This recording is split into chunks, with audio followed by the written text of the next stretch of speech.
At the same time, the water level of the Great Flood slowly began to rise again. Their leader decided that if Chen won, then he would throw the three brothers into the water to feed the aquatic monsters. The two brothers, who previously seemed like ordinary people, now looked like zombies. Behind Chen was the man with brown hair, who was tied up with two chains. Chen began to look at the man with a serious gaze and thought that these two brothers seemed to have fallen into some kind of frenzied state. He didn't know if they had been injected with drugs. Their leader took another chicken thigh, took a bite, and while eating, he stared at Chen and shouted for his men to release the chains. Upon hearing his command, the men released the chains, freeing the two brothers in the process. The bald man opened his mouth, extended his hands towards Chen, and began running towards him, preparing to attack. Chen simply turned his head towards the bald man and silently watched him, thinking about what to do next. While he was distracted, the other man tried to attack by surprise. But for his bad luck, Chen wasn't going to let this happen. In the blink of an eye, he turned around and, with a killer look, delivered a strong blow to his neck. Seeing that he had his guard down, the bald man attempted to attack, but Chen turned around again. He calmly looked at him and effortlessly slapped him hard, sending him flying. In a matter of seconds, the two brothers lost consciousness, and their bodies fell to the ground near Chen's feet. Upon seeing that her two brothers had been knocked out, the girl couldn't help but panic. She started crying, and as tears were falling from her eyes, she tried to go help her brothers.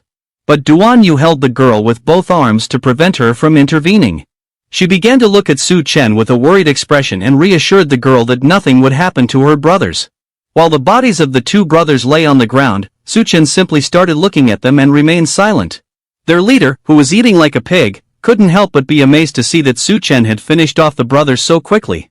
While a drop of sweat was falling from his forehead, he began to look at him with a surprised look and initially thought that he had wasted two men, but then thought it didn't matter since both of them were useless anyway.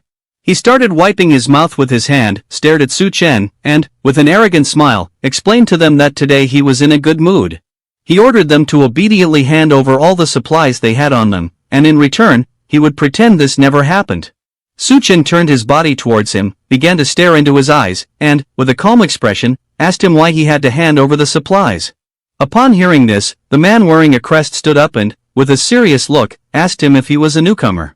According to the rules, anyone who entered the technology university had to comply with Grand Lu's rules in order to avoid problems and eliminate parasites. The leader, who was standing next to him, holding a chicken bone in one hand, began to smile and told Chen that what his subordinate was saying was correct. They didn't keep idle people here. If he wanted to stay, then he needed to earn contribution points. One had to pay resources in search of objects to exchange for contribution points.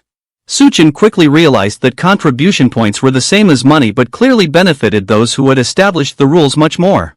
He began to look at the leader with a calm gaze and explained to him that the last ration of supplies they had was the one they were currently eating.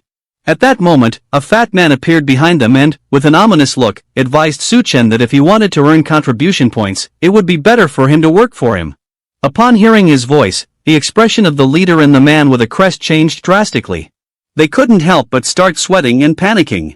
The leader turned his head back and, with a look filled with terror, immediately recognized the man as Captain Gua. Upon seeing Gua, I couldn't help but be amazed. She started looking at him with a surprised gaze and began wondering what was happening and where this guy had come from. Chen simply began to observe Gua with a calm gaze and remained silent. A man who had lost several teeth was biting on a wooden and chain-made muzzle. This man was one of Captain Gua's subordinates, holding a giant log with both hands. They were carrying a throne on their shoulders, on top of which there was a wooden chair in which Captain Gua was sitting. Next to the chair, there was a woman who looked quite terrified. Captain Gua, with both hands resting on the arms of the chair, began to stare at Chen and asked him to work for him since he could offer him accommodation and food, as well as a good salary and contribution points. At that moment, one of the men who was holding the throne stumbled and fell to the ground, causing the legs of the others and the throne to start shaking. Captain Gua began staring at the man with a murderous look and remained silent. Then he grabbed a spear with his hand and forcefully threw it towards the man, piercing his chest in the process. The man opened his mouth and started screaming in agony. Upon seeing this, I couldn't help but be shocked. She started looking at Captain Gua with a surprised look and couldn't help but wonder what was happening. Chen was also in shock.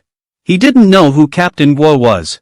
He put his hand under his chin, and with a smile, he explained that, as they had seen, he was very short-staffed. Su Chen's arrival was perfect to take the place of the man he had just killed.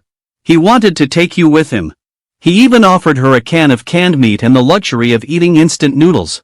After saying this, he asked her what she thought about it. He grabbed the woman next to him by the head, sat her on his lap, and began staring at her intently. With a smile, he explained to everyone that it was now the end of the world and industrial production had stopped long ago. He had invested a good fortune in her, but now she was starting to bore him. The leader, who was eating, started looking at Su Chen and asked him not to reject the captain's invitation. He also advised him not to underestimate his generosity.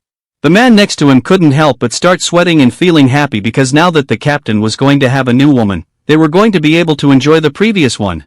Upon looking more closely, Captain Guo saw that they were eating meat. He started staring at them with a penetrating gaze and asked what they were eating.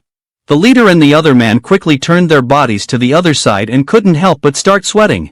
They panicked because they had been so distracted enjoying the meat that they had forgotten that secretly eating meat without the captain knowing was a serious crime.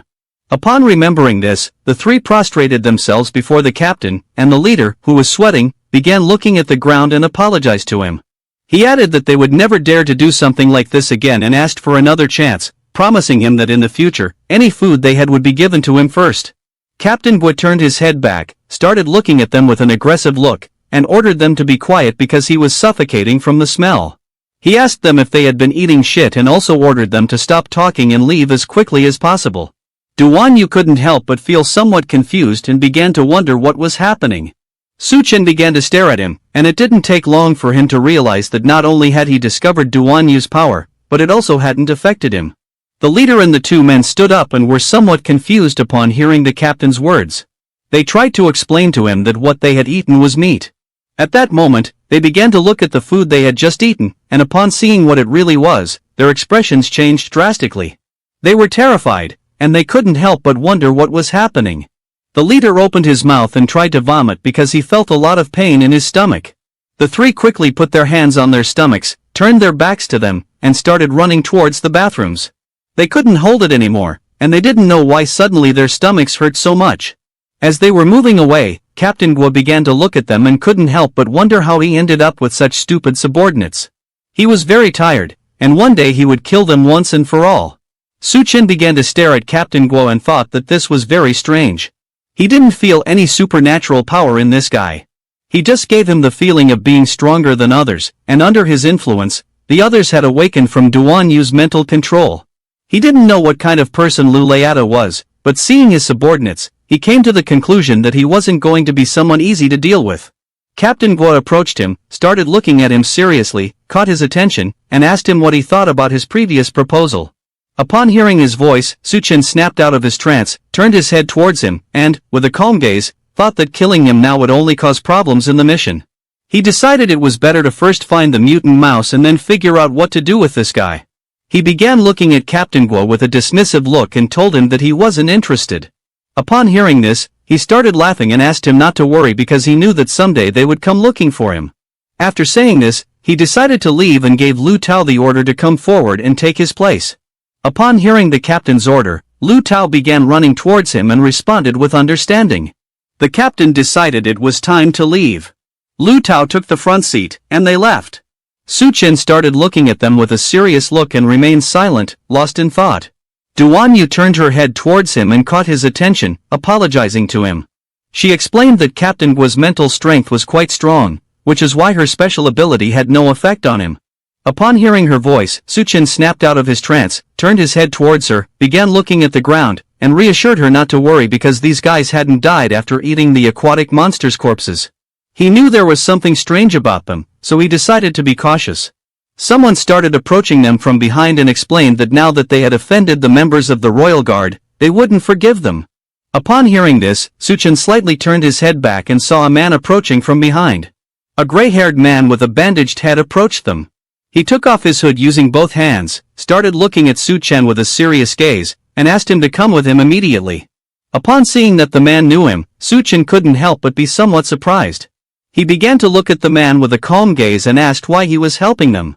The man started pointing at himself with his finger and, with a confused look, introduced himself as Miao Paiyuan, Tian Yu's roommate. They had last seen each other when he had come to school. At the same time, Captain Gore returned to his lair while he had both hands resting on the chair's armrests. With a murderous look, he ordered Lu Tao to keep an eye on Duan Yu and not allow them to escape. Lu Tao, who was very exhausted, approached him and, while gasping for breath, asked the captain what he had in mind. Captain Gore stuck out his tongue and couldn't help but start smiling as he thought of Duan Yu.